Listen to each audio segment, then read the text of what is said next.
So we talked about movie posters, we talked about movie trailers. There's different ways to market a movie, but there's one thing that's a cherry on top for how a movie's going to be seen, and that's the title. I love a good movie title. It could be something long like Doctor Strangelove or How I Learned to Stop Worrying and Love the Bomb, or something short and simple like Nope, or Up, or X, or Y, or Z. Today we'll be talking about movie titles, from ones that were changed during production, ones that were changed after the movie was released, sequels that switched from numbers to subtitles, subtitles to numbers, or sometimes even both. So this one some of you might already know about. The Avengers is definitely one of the movies of all time, but in the UK, in order to avoid confusion with a British TV show that catfished me when I was 11 looking to rewatch the movie on demand back when the gap between theatrical and home release was damn near half a year, I unlocked the memory there. They changed it to Avengers Assemble. It works, the Avengers very much do assemble. A pretty recent example is the Ari Aster movie Beau is Afraid, which is known since its announcement as Disappointment Boulevard. I like the original title, but the new one is pretty straightforward and it doesn't write in this video.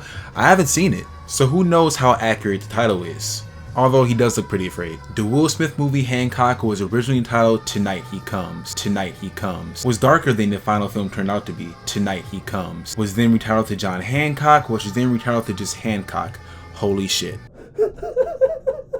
Scream is one of the biggest horror franchises, and the title always was a little weird to me. It was more of an action instead of having significance like Friday the 13th or Nightmare on Elm Street. But the original name was Scary Movie, which might raise an eyebrow as it's the title of the parody films that make fun of pop culture and horror movies at the time, which is kinda like Scream with the horror tropes. So Scary Movie surprisingly fits the movie Scream, plus it ties into the iconic "What's your favorite scary movie?"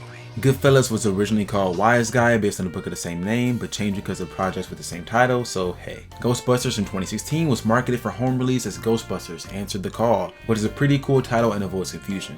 Not sure why it wasn't used primarily. Birds of Prey and the Fantabulous Emancipation of One Harley Quinn was shortened to Harley Quinn Birds of Prey on ticket websites days before release. That is a huge sentence. It didn't do much unfortunately because it didn't do too well at the box office, although there's a pretty huge reason why. I'm sure you can guess. Now the reason I made this video is the movie Edge of Tomorrow, which was based on a Japanese novel called All You Need Is Kill. But Warner Brothers thought the name was too violent, so it was changed into Edge of Tomorrow. Which would make sense if the movie didn't get retitled to Live Die Repeat on home release. It was the tagline at first, and I think it's the cooler title, and it's the one that director Doug Liman wanted in the first place. But let's talk about sequels. One big part of doing one is figuring out what you're going to name it. The easy way out is 2, 3, 4, etc. But sometimes you want to do something different. Rocky used Roman numerals all the way up into the 6th movie, Rocky Balboa. This makes sense as the gap between this and Rocky 5 is 16 years. In context, the gap between the first Rocky and Rocky 5 is 14 years, so clearly by the time Balboa rolled around, Rocky was no longer in the spotlight. So a title like this was showing that it wasn't a reboot or anything, but it's a way to get audiences in the theaters without feeling the weight of having to watch 5 other installments that released decades ago. Aliens is probably the funniest story of how it got its name. It's so ridiculous I had to look it up to confirm it was real, but James Cameron walked into a meeting with the studio and wrote Alien, then an S, and put a line through the S to make a $sign. I only aspire to have as much confidence. The John Wick quadrilogy is a case where things were pretty normal with John Wick Chapter 2, then we got John Wick Chapter 3 Parabellum. I guess you're doing subtitles now. And then there's John Wick Chapter 4, no subtitle. Okay.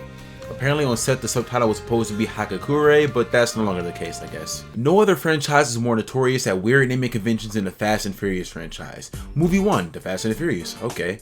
Too Fast, Too Furious, unique, I like it. Then we go to The Fast and Furious Tokyo Drift. This one's unconnected, so it makes sense why it's not called 3. Then the 4th is just Fast and Furious. Okay, maybe it's kind of a return to the main cast in the first movie, so it's kind of a soft reboot. Then we get the Fast 5, short, simple, alliterative, nice. The 6th is Fast and Furious 6, okay, the Furious is back. Then we have Furious 7, okay. This is a sick game being played on me. Now we get to the Fate of the Furious. Fast has not been around since 2 movies ago, but also Fate kind of sounds like 8 and F put together.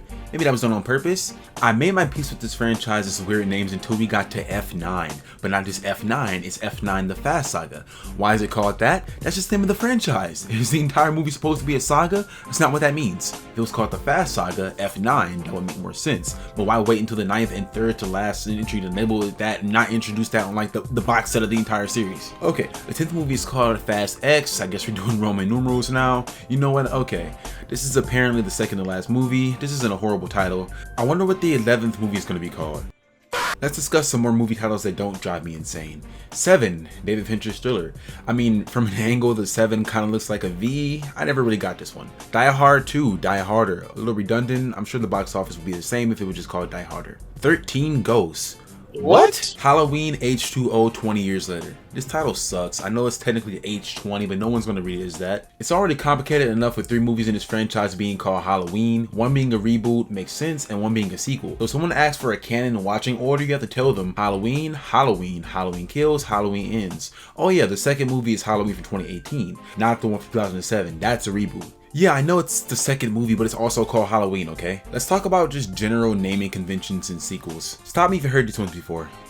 Fantastic Four, Rise of the Silver Surfer, Star Wars, The Rise of Skywalker, G.I. Joe, The Rise of Cobra, Rise of the Guardians, Rise of the Planet of the Apes, Evil Dead Rise, Terminator 3, Rise of the Machines, Minions, The Rise of Gru, Transformers, Rise of the Beast, Return of the Jedi, Triple X, Return of Xander Cage, Superman Returns, Batman Returns, Halloween 4, The Return of Michael Myers, Lord of the Rings, Return of the King, even though that probably shouldn't count, Dawn of the Planet of the Apes, Batman v Superman, Dawn of Justice, Paws of Fury, The Legend of Hank. Who the fuck is Hank? Alright, that's enough for today. If you got any more movie titles that are interesting, ones that were changed, or ones that are just plain weird like Fast X Part 2, let me know in the comments, and if you enjoyed this, you should 2 subscribe. Tonight he comes. Eu disse por nosso amor. Eu disse B, brandosa e